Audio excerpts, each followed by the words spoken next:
And so our next session will focus on some practical risk reduction. We're gonna talk about clean cleaning. It is a pleasure to have Deborah from the Anti-Cancer Lifestyle Program. The Anti-Cancer Lifestyle Program's mission is to promote evidence-based lifestyle changes that may reduce the risk of cancer and provide free resources for those that seek to be active participants in their own health and well-being. I'll turn it over to you, Deborah. Thank you. Thanks, Veronica. And boy, these are all hard acts to follow. So hopefully, everybody will enjoy it, and I'll lighten the topic a little bit. I will say that I'm going to go quickly. For time, I'm going to skip over some slides because usually this is a little bit longer. But welcome everybody. So like Veronica said, I am from the Anti-Cancer Lifestyle Program, and we are going to talk about clean cleaning today. So next slide, please. So just a little bit something about me. My name is Deborah deMoulpied, green living expert. I'm in New Hampshire. I owned a business that was a green store business and learned a lot about that. We were very, very strict in the products that we used. Then I started working for the Anti-Cancer Lifestyle Program. And I've been doing this over 10 years with the program, and it's been a super journey. And we are just knocking it out right now with webinars like this and all the things that we provide. Next slide, please.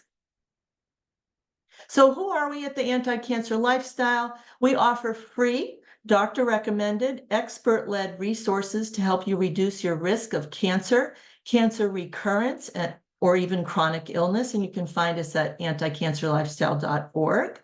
Next slide, please. So, and it's very empowering. Some of the speakers talked about needing to be empowered, that you can, take these things on yourself. And that's what we're kind of all about. And you can learn your way through all these different topics in multiple ways. The website is voluminous. So there's an online course, there's ebooks, there's webinars, there's blog, there's recipes, there's a lifestyle toolkit, 7-day kickstarters. Like I said, it's voluminous. We concentrate on 4 major areas: mind, stress reduction, exercise, diet, and my section, environment. We also talk about change, because change can be difficult. Next slide, please. We also do ebooks. I've written a couple on endocrine disrupting chemicals, lots on diet, healthy kitchen, healthy living, all sorts of stuff. Again, you can access all of these free online. Next slide, please. With today's cleaning, there are additional cleaning resources. You're going to get this in your email that you received through this webinar. So there's a blog on brands, stain removal, recipes, and again, you're going to get links to all of these that are on our website. Next, please. So we will get down to business here. So what are we talking about when it means to clean? So cleaning is the act of removing unwanted substances, usually dirt, dust, food, microbes. And you know where they are in the house. You're all cleaners out there: countertops, floors, cupboards, stoves, bathtubs, blah, blah, blah. So what we are talking today is cleaning. We're not talking about disinfecting or sanitizing. However, given COVID and all that, and also if you're immunocompromised, 70% alcohol is your go-to for disinfecting. You don't need to use bleach. That's all I'm going to say about that topic. So next, please. So the idea of cleaning is to reduce your exposure to dust and toxins and microbes in hopes of being healthier, right? And being healthier is going to also reduce your risk to cancer, recurrence of cancer, and all that kind of stuff. However, during cleaning, we certainly can expose ourselves to additional toxins, dust in particular, and also volatile organic compounds. I'll be calling them VOCs from here on out, depending on how we clean and what we clean with. So those are very important ideas there. Next slide, please. So cleaning in your health, you've all experienced this, I'm sure, from the VOCs, dust, skin contact, blah, blah, blah. Eyes, nose, throat irritation, headaches, cough, asthma, nausea, fatigue, dizziness.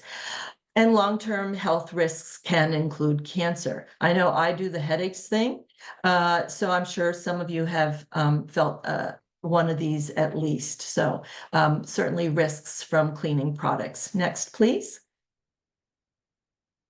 So then there can be lots of chemicals in products, typically household cleaners and laundry products. They can contain many ingredients. They do not have to be listed by law, except in the state of California. Thank you, California. And a lot of these ingredients are responsible for releasing the VOCs into the air. And these include, antibacterial agents, foam enhancers, which we don't need foam, really, it doesn't help clean, thickeners, dyes, pH adjusters, optical brighteners, fragrance, enzymes, solvents, builders. Builders are water softeners so that soap can do a better job, just so you know. Surfactants, they reduce the surface tension so that the chemicals can surround the dirt, encapsulate it, and then be wiped off. So these are the different chemicals that will come in your products. Next, please. So cleaning products in your home that emit the VOCs, and they're all over the place. So in the kitchen, you got your oven cleaner, stone top, all-purpose, dishwasher, silver polish, disinfectant, stainless steel cleaner, laundry, bleach, fabric softener, stain remover, all of that, bathroom, tile, grout. We always need a chemical for every part of the bathroom, right? We really don't, but the manufacturers want you to think that. So in your bedroom, you've got the linens washed with scented detergent or fabric softener, dry cleaning, clothing, carpeting, shampoo. Living room, we have the fabric cleaners, the fabric spray, floor polish, furniture polish, etc. So cleaning agents are potentially all over the house. Next slide, please. So common toxins and carcinogens in VOCs and cleaning products. These are just names. I don't expect you to memorize them, but there are hundreds, thousands of chemicals out there. And we're not even talking about ones that are part of byproducts from mixing or contaminants. These are just straight up chemicals that might be in your products. That's why we recommend the Environmental Working Group. I will be calling it EWG from here on out, because they have a huge database for cleaning products. So that's going to help. They do all the homework. They sort out all these chemicals and tell you if the product, what they think is rated. So that's a super resource. So we don't have to memorize all these chemicals. That might not even be listed on the label. So next slide, please. So I'm just going to not even go over this chart. It's a micron size chart of dust. So dust can be very small, obviously, but if it's so small we can't see it, that means it's really small and it can go deep into our lungs, and that becomes a problem. Next slide, please. There are lots of studies out there about cleaning products, about health risks. We know it's totally related to asthma. We know that occupationally, professional cleaners have a higher rate of lung cancer. And then we also have this nurses study. Next slide, please. So nurses exposed to cleaning products because they wash their hands, they go into the rooms where the patients are that have already been cleaned, and they have a much higher rate of pulmonary disease, COPD, to the point where it's 20 to 38% increase of COPD in nurses because of the cleaning issue. And this is independent of smoking and asthma. So we know cleaning matters to our health and risk. Next slide, please. So I mentioned professional cleaning activities increase lung cancer risk in women. These are studies, so they're out there. You can look at the Journal of Occupational Environmental Medicine, June 2019, big study on that. Next slide, please. So a few things to keep in mind, and this is a toxicology basic formula, but this is one of the keys to reducing your toxin exposure. So there are 3 routes of exposure to toxins: inhalation, dermal or skin contact, and ingestion. So by far, cleaning products, it's going to be mostly inhalation. But of course, if you touch a cleaning and you don't wear gloves or anything, then you can have some dermal skin contact as well, and you'll get exposure that way. So most of it is through, sorry, yep, thank you. So most of it is through inhalation. And the formula for the degree of health risk is right at the bottom. It says risk equals hazard times exposure. So hazard is how bad something is. Your exposure is how often you're exposed to it. So if something is really toxic, let's say a poison, well, you only need to be exposed to it one time, right? But if it's not as hazardous, it's a low hazard score, but you are exposed to it on a daily basis or as a professional cleaner, then it's a multiplication formula. Then your risk is actually the same as a poison and a one-shot deal. So this is really important because we have control over the exposure, and that's the good thing. We also have control over the hazard. What do we purchase as a product? So next slide, please. So now comes the fun part. 5 basic components to cleaning. And this all makes sense. You just don't kind of think about it. And next slide, please. So the first one is mechanical. All makes sense. Things that move it, right? Vacuums, dusters, scrapers, sponges, elbow grease. By the way, I'm not a fan of sponges because they hold the moisture, and so they hold the bacteria because they usually don't dry out unless you're rotating sponges, so they completely dry out. So I'm not a fan, just putting that in there. But anyway, vacuums, use a good HEPA filter. You can steam clean, okay? That's considered a mechanical way to clean. Dusting, you can go shake your rugs outside. That's mechanical. Scrubbing, so you have powders that agitate. By the way, I'm a fan of Bonami only as far as a powder, scrubbing powder goes. And just to note, you see there this thing called pink slime. That is a bacteria. Maybe you've seen it on your, in your sink or something like that. And this bacteria has a very, very strong outer shell. Chemicals will not kill this bacteria. You actually have to scrub it. And this is why mechanical cleaning can be so important. Some people just have chemicals, but if you have pink slime, you need to agitate it and use mechanical cleaning. So just putting that out there. Next slide, please. So thermal's easy. Steam, heat. We know that heat softens fat, makes the soap work better, right? Steam cleaning rugs and upholstery is much safer, and it's actually a very good way to clean. So thermal makes sense for a lot of cleaning. Next slide, please. And then we have the chemical ones, which is what we're trying to reduce. So chemicals dissolve and break apart dirt. They disinfect, they can soften fabrics. UV exposure is actually a chemical process. So the 3 different ways that chemicals work at the molecular level are by bonding, which is encapsulating the dirt so that it can be carried away, breaking it apart or dissolving it. And those are usually the chemicals that are on the high pH, your base, things like baking soda, washing soda, things like that. And then killing the microbes or destroying the cells, that's going to be more of an acetic thing, maybe vinegar or something like that. So those are the 3 different chemical ways that help with the cleaning. Again, sun or UV exposure can kill microbes, so hanging your laundry out on a sunny day is great. Fabric softeners coat the fabric. I don't recommend those.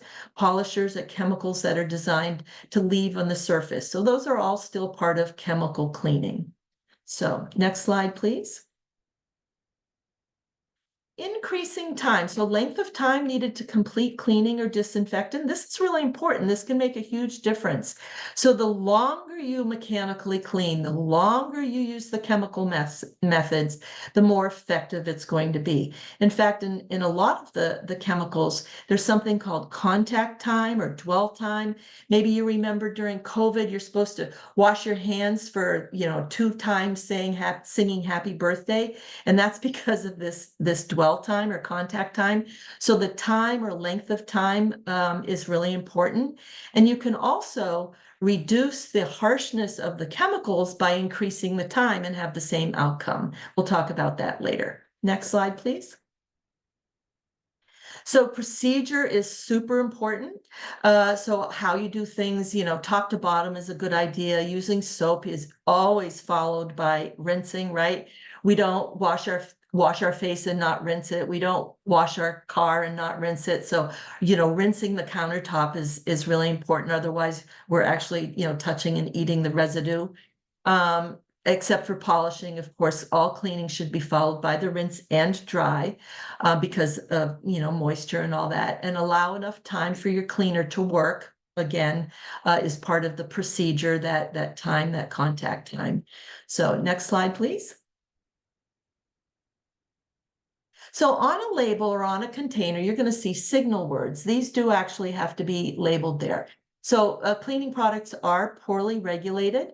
Manufacturers are not required to list ingredients, again, except in the state of California, unless it has disinfecting properties. So that's the only time that they have to list the active ingredients. They have to list the inactive ingredients. However, like I said, in California, they do have to list the complete ingredients, except for the category of fragrance. They only have to list the fragrance chemicals that are considered allergens. They don't have to list the fragrance chemicals that are actual carcinogens or endocrine disrupting chemicals. So somehow that got through the loophole there. So next slide, please. So I'm sure you're familiar with these signal words. Caution, which I really recommend that you don't go past caution, usually means it's mildly hazardous, might irritate the eyes, might bother breathing, gets worse, warning, moderately hazardous. Danger is highly hazardous. That can actually be a poison, a fatal if swallowed. Okay, that doesn't sound very good.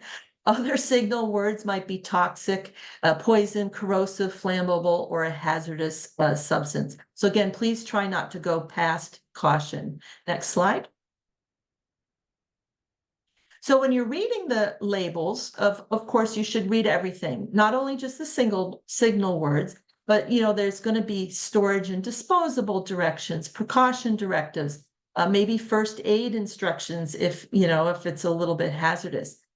On the label, beware of marketing terms, and these are marketing terms like free and clear and natural and non-toxic and eco-friendly and biodegradable. These words have no legal meaning. Okay, so unfortunately, it comes down to buyer beware.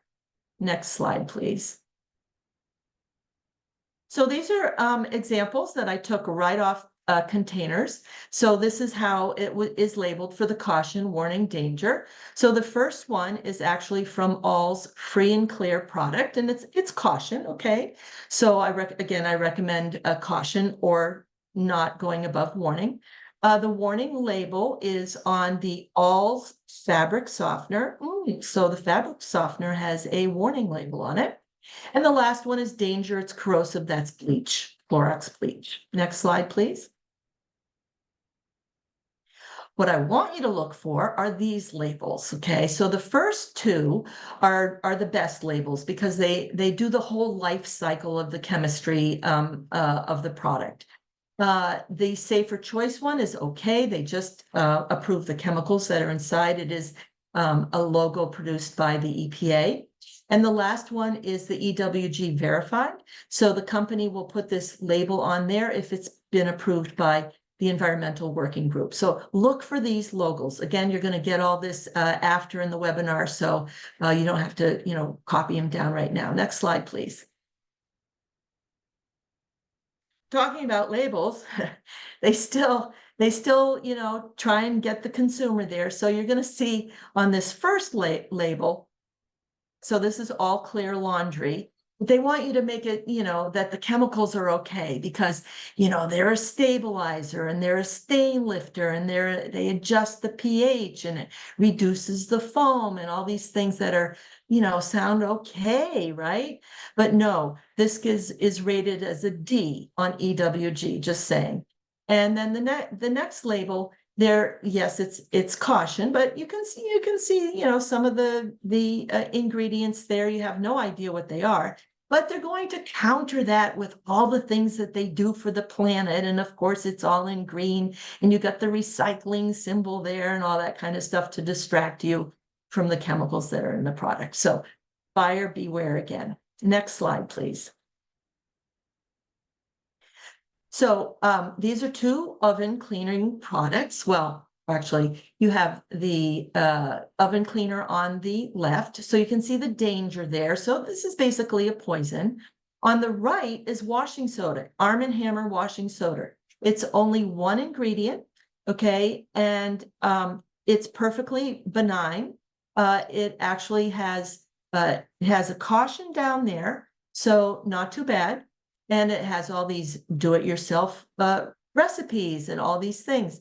So you can actually not use the poison on the left and actually make a nice little water paste with the Arm & Hammer, or you can use baking soda. The washing soda is a little bit more alkaline than baking soda, but either one. But the thing is, you have to leave it overnight because of the time factor that we talked about that. So if you increase the time of the contact and it has all night to eat away at all the dirt and all the crusty stuff inside your oven, you end up being able to wipe it off in the morning just like you would the Easy Off. So this is where time is really crucial. This is a great example. So I'm putting this out there that you don't need these toxic chemicals in order to get the job done. You can adjust time, mechanical, different ways to clean, and you get the same great results. Next slide, please. So a couple of, again, labels that I want to emphasize. So Mrs. Meyer's has this nice old-fashioned cleaning label on it. And if you notice the scent in the middle, it's peonies. Well, there is no such thing as essential oil of peonies. So this is an artificial synthetic fragrance that they're using, even though, they pretend to be all natural and all that kind of stuff and biodegradable, blah, blah, blah. So no, you can't get peonies as an essential oil. You cannot get gardenia. You cannot get lilacs. There is no such thing as essential oils in those unless you want to pay $300 an ounce or something like that. But anyway, you can't find it in cleaning products. So this is always going to be an artificial fragrance. By the way, this product is rated also a D on EWG. EWG rates it A, B, C, D, F. Okay, so Mrs. Meyer's has, I think, 112 products on EWG that they've ranked. 80 of them are Ds, okay, or less. So I don't recommend Mrs. Meyer's just because of this. If you want to go by old-fashioned labeling, stick to Dr. Bronner's. That's going to give you a lot more A's and B's in terms of rating and better products. Next slide, please. Another popular one is Method, because they have this really nice recycled 100% plastic bottle. But again, this product happens to be rated F on EWG, but it has the green and leafy and all that kind of stuff. Next slide, please. And if we zero in, you can see the active ingredient, citric acid, isn't that bad. It's like vinegar. But look at the other ingredients, 95%. What is it? We don't know. So, because they don't have to tell us, except in the state of California, mostly. So this gets an F on EWG. Next slide, please. So pH scale, I'm not going to spend any time on here. You've heard of pH. Neutral is your best soaps, the ones that are least toxic. On the far left and the far right, you have your poisons. You want to stay away from those. Next slide, please.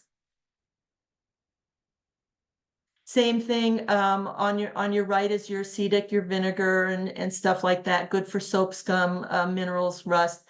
All the way over on the right, it's good for greasy, fatty stains and stuff like that. Again, neutral is best for the skin and least toxic. Next slide, please. Next slide, please. Sorry, I'm just trying to, because of the time So this is a super cool chart. I'm not going to go over it at all, but there is a link that will be provided for you.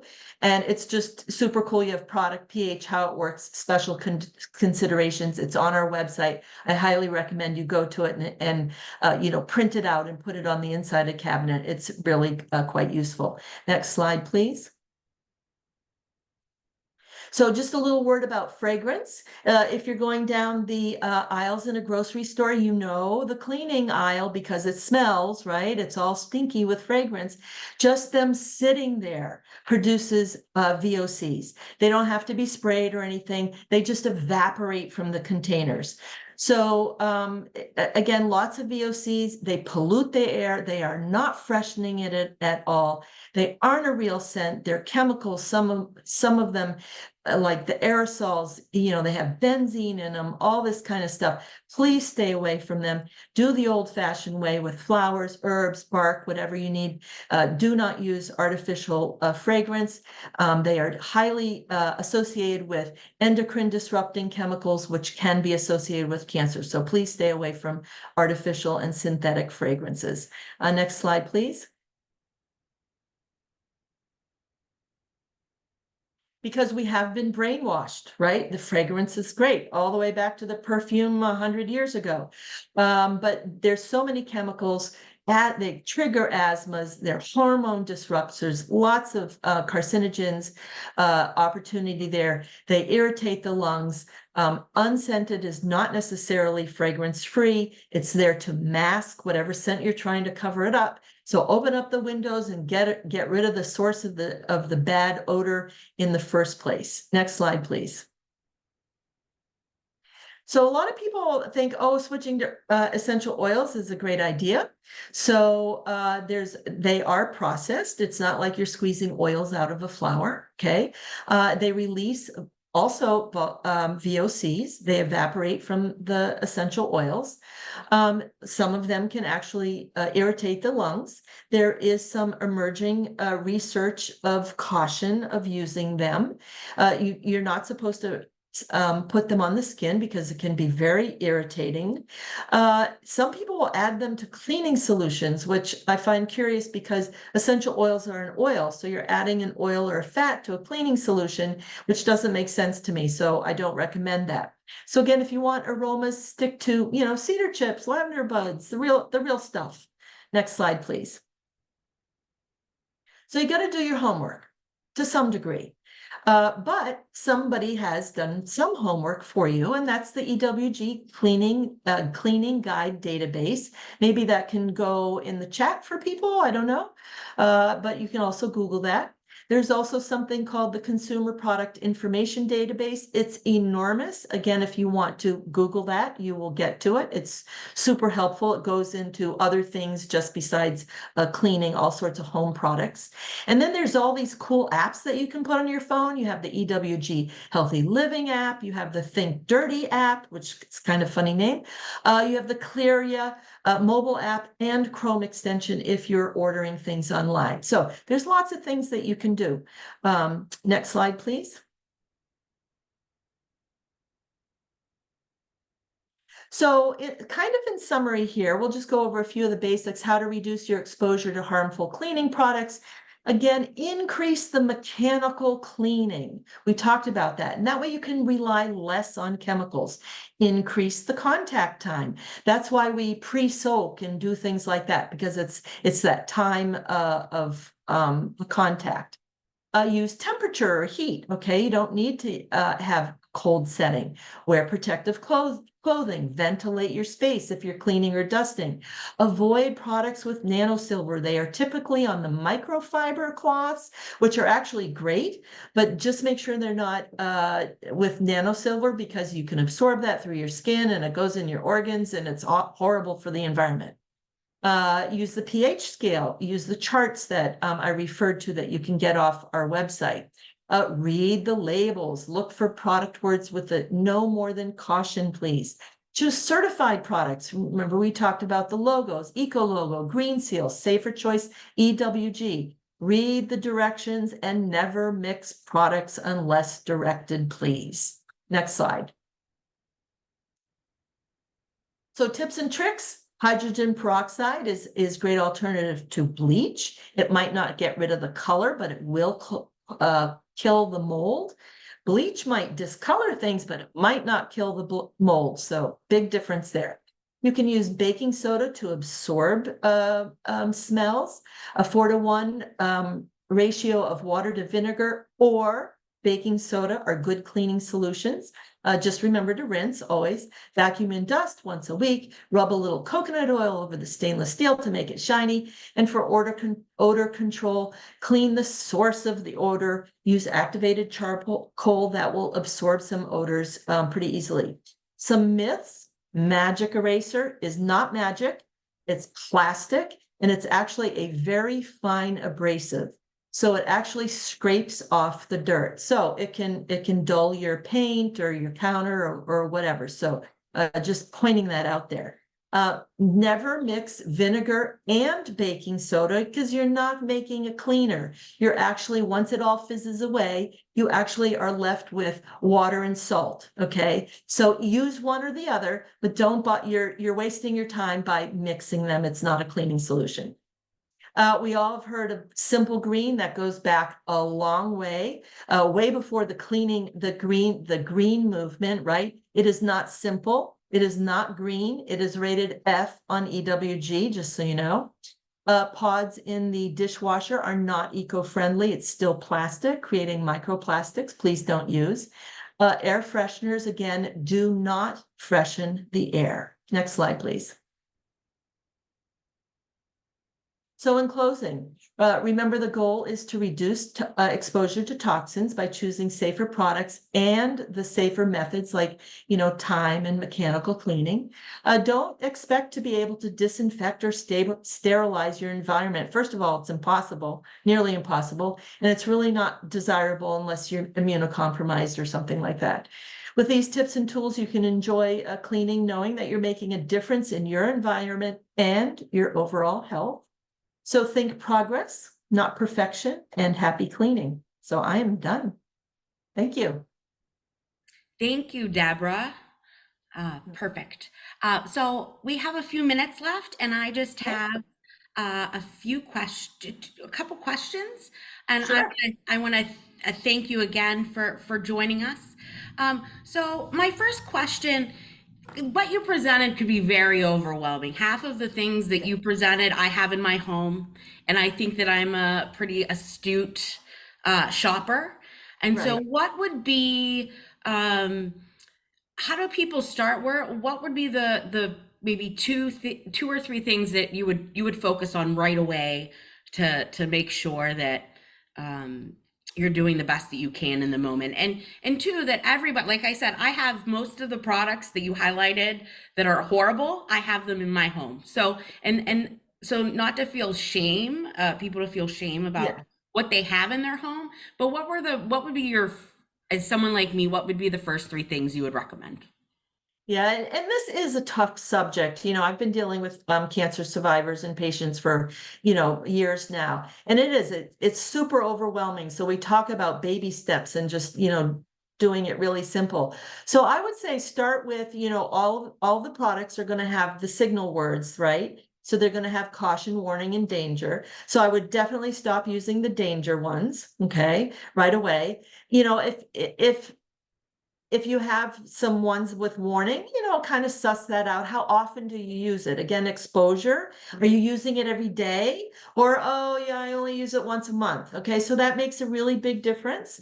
So if you're using, warning and danger signal words, try and also minimize how often you're using them. So save them for the big things and try and minimize that use. That will get you started.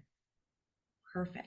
So we had some questions about um, uh, using the washing machine and detergents and hot water. Is it better to use less detergent, use hotter water? Like, what are your recommendations in that sphere of cleaning when washing clothes?